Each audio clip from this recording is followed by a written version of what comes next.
Hello students, this is Shubham Poddar, your mathematics teacher. आज के lecture में हम लोग कुछ different type of question solve करेंगे अलग अलग चैप्टर्स से। And the first question is written here, if the zeros of the polynomial x cube minus 3x square plus x plus 1 are a minus b, a and a plus b, then find the values of a and b। अगर इस polynomial के zeros a minus b, a और a plus b हैं तो a और b की values find कीजिए। देखिए क्वेश्चन तो बहुत सिंपल है, इसको डिस्कस करने का एक सीधा सीधा प्रोस्पेक्टिव यही था क्योंकि क्वेश्चन बहुत सिंपल था, ठीक है। वरना क्यूबिक पॉलिनोमियल बहुत कॉम्प्लिकेटेड वे में आपके क्वेश्चन सिलेबस में, मतलब आपके क्वेश्चन पेपर में नहीं रहेंगे, बट ये चूंकि पर्टिकुलरली बहुत सिंपल था तो मैंने कहा कि ठीक है, इसे डिस्कस करने में कोई प्रॉब्लम नहीं। ये क्वेश्चन पूछा गया है, स्टूडेंट्स ने पूछा है किसी ने। सो we know that a cubic polynomial has three roots, okay, three zeros, okay, and the zeros are a minus b, a and a plus b. It is already given here and we have to find the a and b। तो मतलब क्या है इस question का, इस polynomial के तीन zeros तो होने ही थे। क्वेश्चन वाले को कोई दो नंबर मिल गए a और b, जिनको सब्ट्रैक्ट करने पर एक जीरो आ जा रहा है, जिनको ऐड करने पर दूसरा जीरो आ जा रहा है, और जिनमें से एक नंबर खुद एक जीरो है। मतलब इस तरह के उसको कुछ ये जुगाड़ू सवाल है, ठीक है, लेकिन मैथमेटिकली फाइंड किया जा सकता है, ठीक है। ये बैठाया हुआ क्वेश्चन है कि हाँ भाई इस क्यूबिक पॉलिनोमियल के जो तीन जीरोस हैं वो इस तरह के दिखाई देते हैं, a माइनस बी, a और a प्लस बी। तो आपको a और b मतलब ऐसे दो नंबर्स फाइंड कीजिए जिनको ऐड करने पर इसका एक जीरो मिल जाए, जिनको सब्ट्रैक्ट करने पर इसका एक जीरो मिल जाए, और जिन नंबर्स में से खुद एक नंबर इसका एक जीरो हो। इस तरह का क्वेश्चन है, मतलब ये मतलब है इसका। सो अगर आपको क्वेश्चन समझ में आ रहा है और अगर आपको लग रहा है कि कोई लीड मिल रही है, ठीक है, आप इसको सॉल्व कर सकते हैं, तो वीडियो पॉज कीजिए और सबसे पहले खुद सॉल्व कीजिए, उसके बाद ही सॉल्यूशन देखिएगा। मेक श्योर कि आप पहले खुद सॉल्व कर रहे हैं और उसके बाद ही सॉल्यूशन देख रहे हैं। सो we'll talk about sum of roots, sum of zeros लिख रहा हूं। सम ऑफ जीरोस की बात क्यों करनी है, आपको अभी समझ में आएगा कि क्यों मैं ऐसा लिख रहा हूँ। सम ऑफ जीरोस का फॉर्मूला होता है माइनस बी अपॉन ए। यहाँ पे देखिए a माइनस बी पहला जीरो है, a दूसरा जीरो है, a प्लस बी तीसरा जीरो है, is equals to minus b की वैल्यू देखिए माइनस 3 है और a की value coefficient of x cube 1। तो माइनस बी और प्लस बी कैंसिल हो जाएगा, इसीलिए मैं सम ऑफ जीरोस की बात है। a प्लस a हो गया हमारा 3a, ये माइनस माइनस प्लस 3। अरे वाह, a की वैल्यू तो झट से मिल गई, आराम से देखिए ना, a की तो वैल्यू झट से मिल गई। अब हम लोग प्रोडक्ट ऑफ जीरोस की बात कर ले। Product of zeros is equal to होता है c upon A, sorry cubic polynomial में minus B plus C minus D upon A हो जाएगा। ये सब डिस्कस हुआ है ऑलरेडी क्लास में, ठीक है। तो product of zeros a minus B into A plus B is equals to minus D upon A. अच्छा, a की वैल्यू तो 1 है, 1 माइनस बी, ये तो 1 हो गया, 1 plus B is equals to minus D की वैल्यू 1 है, a की वैल्यू भी 1 है। a minus B A plus B का मल्टीप्लाई होता है तो a square minus B square is equals to minus 1। b square को उधर भेज दीजिए, प्लस हो जाएगा, माइनस 1 को इधर बुला दीजिए, 2 आ जाएगा। किसका स्क्वायर करने पर 2 आता है, plus minus under root 2। a की वैल्यू 1 आएगी और b की value plus minus square root of 2। बहुत सिंपल सा क्वेश्चन था ये, इसीलिए इसको, वरना बहुत डिटेल्ड वे में क्यूबिक पॉलिनोमियल आपके सिलेबस में नहीं रहेगी, ठीक है। बट चूंकि ये बड़ा सिंपल सा क्वेश्चन था और सम ऑफ जीरोस और प्रोडक्ट ऑफ जीरोस पर झट से टैकल हो जा रहा था, इसीलिए मैंने इसे डिस्कस कर लिया। Just take a screenshot of this. I hope आपको ये क्वेश्चन समझ में आया हो। ओके, और next question is a word problem from quadratic equations. Okay, देखिए रिड्यूस्ड सिलेबस के अकॉर्डिंग, जैसे कि सिलेबस में मेंशन्ड है, simple words problem on quadratic equation based on quadratic equation, इसको सिलेबस में इंक्लूड नहीं किया गया है। सो अगर हम लोग वर्ड बाय वर्ड ये मान लें कि सीबीएसई ने क्या लिख के दिया है, तो उसके अकॉर्डिंग ये क्वेश्चन आपके सिलेबस में, या इस टाइप का क्वेश्चन जो पूरी तरह से क्वाड्रेटिक इक्वेशन से सॉल्व होगा, ये आपके सिलेबस में नहीं है। बट मैं पर्सनली आपको कहूंगा कि क्वाड्रेटिक इक्वेशंस की जो वर्ड्स प्रॉब्लम है वो आप स्किप मत कीजिएगा, उसे आप सॉल्व जरूर कीजिएगा, ठीक है। ऐसा नहीं कि बोर्ड एग्जाम में आ जाएगी, बट पता नहीं, बस ऐसे ही कह रहा हूं, आप सॉल्व जरूर कीजिएगा, ठीक है। क्वाड्रेटिक इक्वेशंस वाले चैप्टर में वर्ड्स प्रॉब्लम जितनी भी दी हुई है, चाहे वो फर्स्ट एक्सरसाइज हो चाहे वो लास्ट एक्सरसाइज हो, ठीक है, आप उन्हें सॉल्व जरूर कीजिएगा। अगर वो क्वेश्चंस दो वेरिएबल्स में सॉल्व हो जा रहे हैं, एक्स एंड वाई अज्यूम करके सॉल्व हो जा रहे हैं, तो वैसे सॉल्व कीजिए। अगर वो सिंगल वेरिएबल में ही सॉल्व हो रहे हैं तो वैसे ही सॉल्व कीजिए, मगर उन क्वेश्चंस को सॉल्व जरूर कीजिएगा, ओके। जैसे ये क्वेश्चन है, ये सिंगल वेरिएबल में सॉल्व हो रहा है, मतलब क्वाड्रेटिक इक्वेशन में बनेगा ये। इस तरह के क्वेश्चंस को शुरू में लगाने में बहुत दिक्कत होती है, और इसीलिए स्टूडेंट्स बहुत बार पूछते हैं इस तरह के क्वेश्चन को। बहुत सारे स्टूडेंट्स होते हैं जिनको बड़ी प्रॉब्लम होती है कि स्पीड कम हो गई, टाइम ज़्यादा लग रहा है, बड़ा कन्फ्यूजन होता है। मुझे भी बड़ा कन्फ्यूजन होता था जब मैं पढ़ता था। मैं बड़ा बचकाने तरीके से लगाता हूँ, ठीक है, एकदम जिसको है ना शून्य से। कह रहा है कि train travels a distance of 480 kilometre eight uniform speed, मतलब स्पीड ऊपर नीचे कम ज्यादा नहीं हो रही, बिल्कुल फ्लक्चुएट नहीं हो रही, एकदम आराम से एक फिक्स्ड स्पीड से 480 किलोमीटर जा रही है।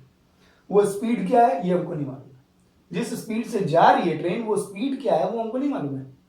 480 किलोमीटर एक फिक्स कांस्टेंट स्पीड से चली जा रही है, बस ये बताया, लेकिन वो स्पीड क्या हमको नहीं मालूम। पूछा भी है ना, find the speed of the train. Let the speed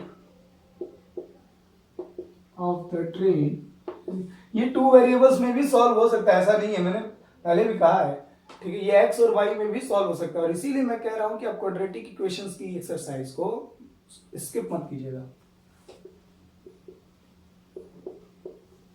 x kilometre per our, चलो टू वेरिएबल में ही सॉल्व करते हैं, ठीक है, एक्स और वाई मान करके ही सॉल्व करते हैं। मान लेते हैं कि ये क्वेश्चन क्वाड्रेटिक इक्वेशन का नहीं बल्कि लीनियर इक्वेशंस इन टू वेरिएबल का है, ठीक है। चलिए टू वेरिएबल में करते हैं, okay. So let the speed of the train is, अब इसको ऐसे लिख लेते हैं थोड़ा सा, लेट द ओरिजिनल, ओके, ये ORIG original speed of the train was, या इनिशियल भी लिख सकते हैं, शुरू में ट्रेन किस स्पीड से चल रही थी, x किलोमीटर पर आवर से, 480 किलोमीटर कवर की है। चलिए ठीक है, आगे की कहानी सुनते हैं। If the speed had been 8 kilometre per hour less, अगर ट्रेन की स्पीड 8 किलोमीटर पर आवर कम कर दी जाती, it would have taken 3 hours more to cover the same distance, तो यही डिस्टेंस कवर करने में उसको 3 घंटे ज्यादा लगते। ये तो ऑब्वियस सी बात है, अगर हम धीरे चलेंगे तो ज्यादा टाइम लगेगा। ट्रेन की स्पीड अगर 8 किलोमीटर पर आवर कम कर दी गई है तो ज्यादा टाइम लेगी, और कितना ज्यादा टाइम ले रही है, 3 घंटे ज्यादा टाइम ले रही है। अच्छा, time taken by the train to cover 480 kilometer by original speed is equal to distance upon speed, यहाँ R लिखा हुआ है, दिख रहा है ना, 480 अपॉन x, ये h लिखा हुआ है, h बोले तो R, ठीक है। कितना टाइम लग रहा है ट्रेन को, हमने कहा 480 किलोमीटर ट्रेन ने कवर किया इस स्पीड से, तो कितना टाइम लगा, for distance upon speed, time is equal to distance upon speed, इतने घंटे टाइम लगेगी। डिस्टेंस हमारी किलोमीटर में, स्पीड हमारे किलोमीटर पर आवर में, किलोमीटर किलोमीटर कट जाएगा, आर बचेगा, है ना। अच्छा, ये दोनों बात तो ठीक हो गई। Now let the new speed of the train is equals to y kilometer per hour. Time taken to cover the same distance by new speed is equal to 480 upon y r। बाद में train की speed कम कर दी गई ना, वो कह रहा है कि अगर x किलोमीटर पर आवर से गई तो इतना टाइम लगाएगी, अगर 8 किलोमीटर पर आवर कम करके, और जो कम करके जो स्पीड आई उसको हमने y मान लिया है, ये ओरिजिनल स्पीड थी, ये रिड्यूस्ड स्पीड है, आप यहाँ रिड्यूस्ड भी लिख सकते हैं, ठीक है, फाइनल स्पीड भी लिख सकते हैं, मतलब इस तरह से, ठीक है, रिड्यूस्ड स्पीड है ये y किलोमीटर पर आवर, और इस स्पीड से ट्रेन को इतना टाइम लग रहा है। ये हुआ हमारा पूरा अजम्पशन वाला part. Now according to the question, ये ओरिजिनल स्पीड और ये बाद वाली स्पीड, शुरू में ट्रेन को हम x किलोमीटर पर आवर से भेजे थे, बाद में हमने स्पीड 8 किलोमीटर पर आवर कम कर दी थी, मतलब ये वाली स्पीड जो y है ये x से 8 कम होगी, मतलब यहां अगर ट्रेन 50 किलोमीटर पर आवर की स्पीड चल रही थी, यहाँ 42 किलोमीटर पर आवर की स्पीड। अच्छा अच्छा अच्छा, x माइनस वाई करने पर 8 आएगा।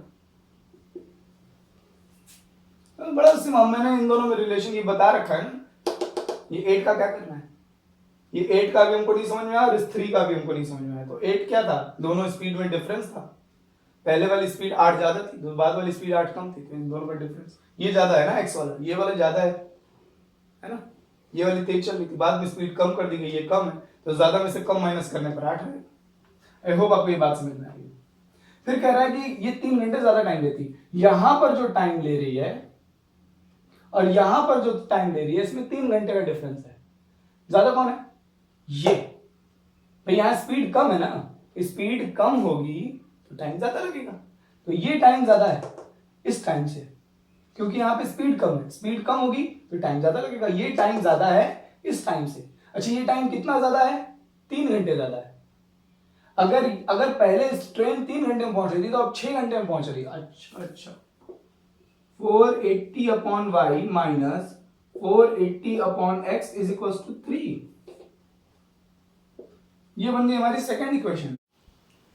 ओके, तो सॉरी फॉर द इंटरप्शन, मैंने थोड़ा सा क्वेश्चन इरेज कर दिया, जो भी जैसे जैसे अजम्पशन था और जैसे जैसे इक्वेशन बनाई थी वो एज इट इज यहाँ बना दी, ठीक है। So the original speed of the train was x, okay, the time taken by two cover 480 kilometre by the original speed was 480 upon x, new speed y थी, और new speed से time cover करने में, distance cover करने में time कितना लगा, 480 upon y। Speed में डिफरेंस कितना था, है ना, 8 किलोमीटर पर आवर का, ये ज्यादा स्पीड थी, बाद में स्पीड कम हुई थी 8 किलोमीटर पर, तो ये बात तो समझ में आएगी। अच्छा, ये भी बात समझ में आ गई होगी, ठीक है। क्या था, ये जो टाइम लग रहा था ये 3 घंटे कम लग रहा था, और ये वाला टाइम 3 घंटे ज्यादा था, है ना, स्पीड यहाँ कम हुई है तो टाइम ज्यादा लगेगा, ये ज्यादा है, कितना ज्यादा है, 3 आवर्स ज्यादा है, तो this minus this is equal to 3। मैं इसे सेकेंड इक्वेशन नहीं, मैं इसे थोड़ा सिंप्लीफाई कर लेता हूं, देखिए ये जाएगा 1 upon Y minus 1 upon X is equal to 480 common ले लिया मैंने, 480 कॉमन होकर के उधर चला गया अपॉन में, ओके, 1 अपॉन वाई माइनस 1, ठीक है, ये हो जाएगा हमारा x minus Y upon X Y, just take LCM, is equal to ये 3 से कैंसिल हो जाएगा, 1 अपॉन 16, क्रॉस मल्टीप्लाई कर लेते हैं, 16x minus y is equal to 16 times x minus y is equal to x y. अब देखिए ये लीनियर इक्वेशन नहीं है, ये तो लीनियर इक्वेशन है, बड़ी सिंपल सी अच्छी सी इक्वेशन है, x minus y is equal to 8, कितनी सिंपल है, कोफिशिएंट वगैरह 1 बने हुए हैं, ये लीनियर इक्वेशन नहीं है। प्रॉब्लम x माइनस वाई से नहीं है, प्रॉब्लम x इनटू वाई से है। इस टर्म की अगर आप डिग्री देखेंगे ना तो x की पावर 1, y की पावर 1, टोटल पावर 2 हो जाएगी। इस टर्म की डिग्री 2 है, ये 2 वेरिएबल क्वाड्रेटिक हो गई, 2 वेरिएबल क्वाड्रेटिक, ये सिंगल वेरिएबल क्वाड्रेटिक है और ये 2 वेरिएबल क्वाड्रेटिक है। This is not a linear equation. लेकिन सर हमको तो system of linear equation solve करने आता है, by substitution method, by elimination और क्रॉस मल्टीप्लिकेशन मेथड, लेकिन ये तो सरदर्द है। तो हम क्या करेंगे, हम इसको अभी और काम करेंगे, इस पर देखते हैं क्या किया जा सकता है। x माइनस वाई की वैल्यू दी हुई है, अच्छा, तो एक्स वाई की वैल्यू आ गई 128, यार कुछ गड़बड़ होगी ना, ये 3 से जब मैं यहां डिवाइड करूंगा तो 16 और एक 0 भी आएगा, आई एम सॉरी, सो यहां होगा 160, ओके। तो बेसिकली हमको ऐसे दो नंबर चाहिए जिनको मल्टीप्लाई करने पर 1280 आता हो और जिनको सब्ट्रैक्ट करने पर 8 आता हो।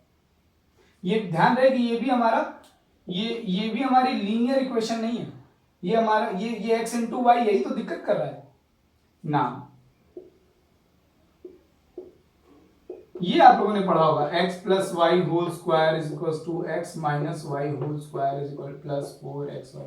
ये बेसिक सा, ये एक सिंपल सी स्ट्रेटजी है इस तरह के क्वेश्चंस को डील करने के लिए।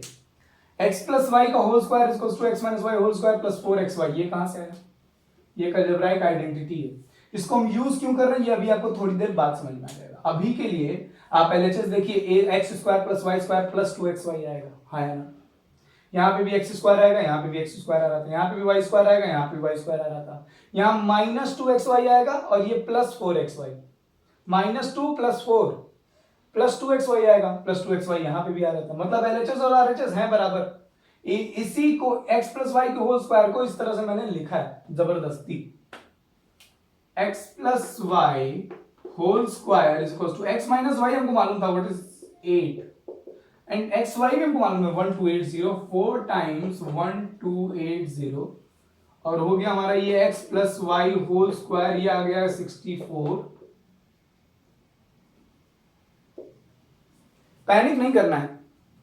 जिन स्टूडेंट्स को ये क्वेश्चन क्वाड्रेटिक से सॉल्व करने आता होगा वो कहेंगे सर क्यों इतना टिटिम्मा कर रहे हैं आप, बड़े आसानी से एक्स स्क्वायर में सॉल्व हो जाता है। बिल्कुल आपकी बात सही है और यही वजह है कि इस क्वेश्चन को क्वाड्रेटिक इक्वेशंस में दिया जाता है, ना कि लीनियर इक्वेशंस इन 2 वेरिएबल में। लेकिन मैं आपको यही समझाने की कोशिश कर रहा हूं कि क्वाड्रेटिक इक्वेशंस के क्वेश्चंस जो हैं, जो आपकी वर्ड्स प्रॉब्लम है जो एक्सरसाइजेस में दी हुई हैं, वो लीनियर इक्वेशन इन 2 वेरिएबल्स से भी सॉल्व हो सकते हैं। तो सीबीएसई ने उस टॉपिक को हटा जरूर रखा है सिलेबस में, एकदम वर्ड बाय वर्ड देखें तो words problem on based on quadratic equations ये सिलेबस में नहीं है। लेकिन सीबीएसई जानती है, मैथमेटिक्स जो टीचर्स हैं मैथमेटिक्स के वो जानते हैं कि वो क्वेश्चंस लीनियर इक्वेशंस इन 2 वेरिएबल से सॉल्व हो सकते हैं और इसीलिए उन क्वेश्चंस को वो क्वेश्चन पेपर में दे सकते हैं, क्योंकि फिर वो उसे क्वाड्रेटिक इक्वेशन के पॉइंट ऑफ व्यू से नहीं देखेंगे, फिर वो उसे लीनियर इक्वेशंस इन 2 वेरिएबल के पॉइंट ऑफ व्यू से देखेंगे। सो मैं फिर कह रहा हूं क्वाड्रेटिक इक्वेशंस का कुछ भी छोड़ने की जरूरत नहीं, आप सॉल्व कीजिए। एग्जाम में आप एक्स स्क्वायर में लगा लीजिए ना, सीबीएसई ने सिलेबस हटाया है, ये थोड़ी कि आप वो मेथड यूज ही नहीं कर सकते, ऐसा कुछ भी नहीं भाई। आप क्वाड्रेटिक इक्वेशन से अगर आपको आता है आप क्वाड्रेटिक इक्वेशन से क्वेश्चन पेपर में सॉल्व कीजिए, मार्किंग भी होगी, फुल मार्क्स भी मिलेंगे। ऐसा नहीं कि वो सिलेबस में नहीं तो आप उसको नहीं यूज करेंगे ना, ठीक। ओके, मैं यहाँ x प्लस वाई की वैल्यू, अब ये 4 से मल्टीप्लाई हो जाएगा, मेरी मल्टीप्लिकेशन बड़ी खराब है, ये लग रहा है ये आ जाएगा 4 8 जा 32 11, ओके सही है। सो ये आ गया हमारा, ऐड करने पर आ गया हमारा 5184। अब ये देखना पड़ेगा कि ये महाशय किसका होल स्क्वायर है। 5184 किसका होल स्क्वायर है ना? 70 का स्क्वायर कितना होता है? 4900। 70 का स्क्वायर 4900 होता है, 80 का स्क्वायर 6400 होता है। तो ये 70 और 80 के बीच ये किसी नंबर का स्क्वायर है, तो लास्ट में 4 आ रहा है। 70 4900 और ये आ गया आपका 72 का स्क्वायर। ये किसका स्क्वायर है? 72 का स्क्वायर। मैंने बड़ी बेसिक सी एनसीईआरटी की एक मेथड यूज की है जो क्लास 8th में पढ़ाई जाती है, ठीक है। ये नंबर 4900 और 6400 के बीच में है, मतलब ये नंबर का स्क्वायर रूट 70 और 80 के बीच में होगा। अब ये नंबर 4900 के नजदीक है, तो 70 के नजदीक कौन सा ऐसा नंबर है जिसका स्क्वायर करने पर लास्ट में 4 आता है? 72 का स्क्वायर करूंगा तो यूनिट प्लेस 4 आएगी। सो आप चाहें तो उसका स्क्वायर रूट प्राइम फैक्टराइजेशन या लॉन्ग डिवीजन मेथड से निकाल सकते हैं। x प्लस वाई, ये 72 का स्क्वायर है, तो x प्लस वाई की वैल्यू आ गई हमारी 72 और ये हमारी है क्वेश्चन नंबर 3। अब देखिए, है ना, आप क्वेश्चन की लेंथ पर बिल्कुल मत जाइए, मैं बस ये समझा रहा हूं कि यही क्वेश्चन जो क्वाड्रेटिक इक्वेशन का था इसको हम 2 वेरिएबल में सॉल्व कर सकते हैं। x माइनस वाई 8 आ गया, देखिए कितना, अब ठीक है हमको इतनी टिटिम्मा हुआ, इतनी दिक्कत हुई, लेकिन x प्लस वाई 72 आ गया। ऐसा दो नंबर ऐड करने पर 72 आ जाए, सब्ट्रैक्ट करने पर 8 आ जाए। Just take a screenshot of this. मैं कहां से इरेज करूं? याद रहे ओरिजिनल स्पीड x थी और रिड्यूस्ड स्पीड y थी, और हमको निकालनी ओरिजिनल स्पीड है, मतलब हमको x निकालना है, y का हमको कोई लेना देना नहीं। क्वेश्चन में सीधे सीधे ट्रेन की स्पीड x पूछी गई। सो x माइनस वाई 8 है और x प्लस वाई 72 है। बड़े आराम से दोनों ऐड कर दीजिए, ट्रेन की स्पीड 40 किलोमीटर पर आवर थी। माना कि यहां तक सॉल्व करने में हमको टाइम लगा, लेकिन उसके बाद तो कुछ बचा ही नहीं था। आई होप आपको ये क्वेश्चन समझ में आया हो। अच्छा हाँ, एक और चीज ये भी डिस्कस कर लेते हैं। जैसा कि मैंने कहा कि फर्स्ट इक्वेशन तो हमारी बड़ी सिंपल बन गई थी, बड़ी अच्छी सी। सेकेंड इक्वेशन कॉम्प्लिकेटेड हो रही थी क्योंकि उसमें ये एक्स वाई वाला टर्म आ जा रहा था। इस एक्स वाई वाले टर्म, अब देखिए इसको मैं लीनियर इक्वेशन की तरह नहीं ट्रीट कर सकता, मैं इन दोनों को नहीं सॉल्व कर सकता। Substitution, elimination, cross multiplication method system of linear equations के लिए है। ये लीनियर इक्वेशन नहीं, ये तो है लेकिन ये लीनियर इक्वेशन नहीं है। तो देखिए इसी इन दोनों इक्वेशन का यूज करके मैंने एक तीसरी इक्वेशन बनाई है जो कि लीनियर बन जा रही है, और ये इक्वेशन बनाने के लिए मैंने इस आइडेंटिटी का सहारा लिया है। जब भी आपको x माइनस वाई और एक्स वाई मालूम हो, x माइनस वाई, देखिए इसमें कौन कौन यूज हो रहा है, x plus Y, x minus Y, x into Y. इन तीन में से अगर मुझे कोई भी दो चीजें मालूम है तो मैं तीसरा निकाल सकता हूं। मतलब अगर मुझे x माइनस वाई और एक्स वाई मालूम है, x माइनस वाई और एक्स वाई मालूम है, तो मैं x प्लस वाई निकाल सकता हूं। अगर मुझे x प्लस वाई और एक्स वाई मालूम है, x प्लस वाई और x इंटू वाई मालूम है, तो मैं x माइनस वाई निकाल सकता हूं। तो ये इक्वेशन, ये जो आइडेंटिटी है, ये इस नॉन लीनियर इक्वेशन को लीनियर में रिड्यूस करने का काम करती है। मैं इसको लेकर के नहीं चल सकता, इन दोनों इक्वेशंस को लेकर के नहीं चल सकता। इसीलिए मैंने इससे मदद मांगी कि भाई मेरे पास आ जा रहा है x, मुझे x माइनस वाई मिल रहा है, एक्स वाई मिल रहा है, जो कि लीनियर नहीं है। तो कह रहे ठीक है हमारे पास आओ, अगर तुम्हारे पास x माइनस वाई है और x इंटू वाई है तो मैं तुम्हें x प्लस वाई निकाल करके दूंगा। x माइनस वाई तुम्हारे पास है और x इंटू वाई तुम्हारे पास है, तो मैं तुम्हें x प्लस वाई निकाल के दूंगा। और x प्लस वाई क्या निकाल के दिया? 72। अब ये कहेगा कि अब तुम इन दोनों को मत यूज करो, linear equation in two variable, इस सिस्टम की तरह इन दोनों को मत यूज करो, इसको और इसको सिस्टम की तरह यूज करो, ये, और सॉल्व करके x की वैल्यू निकाल दो। सो आई होप आपको समझ में आया कि मैं क्यों इसे यूज कर रहा हूं क्वेश्चंस में, बुक्स में क्यों इस आइडेंटिटी को यूज किया जाता है और किस तरह से हेल्पफुल है ये। ठीक है, मेक श्योर कि कॉन्सेप्ट समझ में आए, you know, it's not about training. मैं बार बार ये बात कहता हूं, नॉलेज इज इंपॉर्टेंट। ठीक है, ट्रेनिंग नहीं, हाँ ऐसे ऐसे लगाते हैं, अब क्यों हम इसका यूज कर रहे हैं, what is the purpose. Okay, so I hope train की स्पीड, जो ओरिजिनल स्पीड थी वो 40 किलोमीटर पर आवर थी, आपको खूब अच्छे से समझ में आया हो। एंड मेक श्योर कि आपने स्क्रीनशॉट ले लिया हो। ठीक है, क्वाड्रेटिक इक्वेशंस के सारे क्वेश्चंस जरूर टू वेरिएबल में लगाइए, और अगर कोई क्वेश्चन नहीं लग रहा है, आप इनकेस प्रॉब्लम क्रिएट कर रहा है, मुझे सेंड कीजिए, मैं देखता हूँ। खूब खुश रहिए, खूब मेहनत करते रहिए।